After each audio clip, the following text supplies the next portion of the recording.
منم آرش، سپاهی مردی آزاده که هم جان هم کمان بر کف به ایران شهر دل داده. مرا بازوز پولاد و تبارم از دلیران است که ایران شهر کانون هژبران و هژیران است.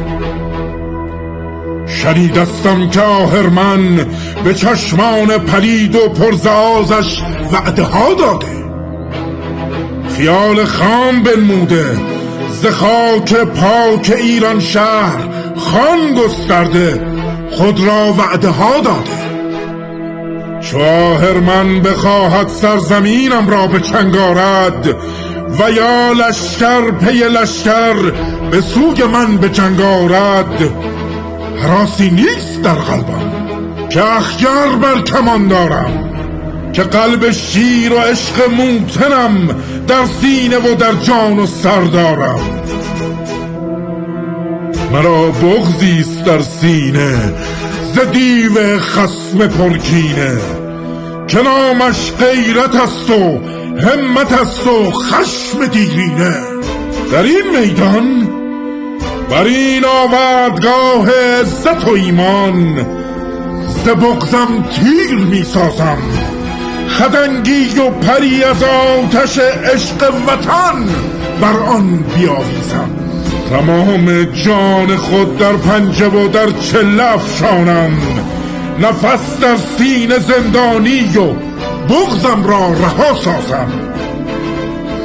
به دیگر نیم روزی از پس امروز خدنگم را فرو بنشسته در قلب درختی گردکانی باز می جویم.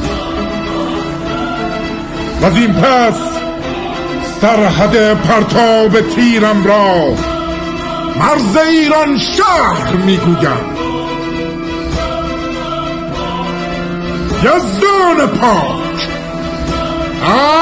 ای خالق افلاک، به همت مردان مرد، به بازوی پرزور رزماوران، پهلوانان ایران زمین، هنوشه و جاوید باد ایران. ای ایران جاودان نام پاک تو، بر قلبم مهر ذره ذره خاک تو. هر لحظه میکشم نفس به یاد تو، بر جانم مهر عشق و ذکر نام تو. سرزمین مادری بخند ایران، درفش کاویان ز کاوه داری، دیار عاشقان سر بداری. نگین خاوران تا ابد توییم، بمان تو جاودان بمان.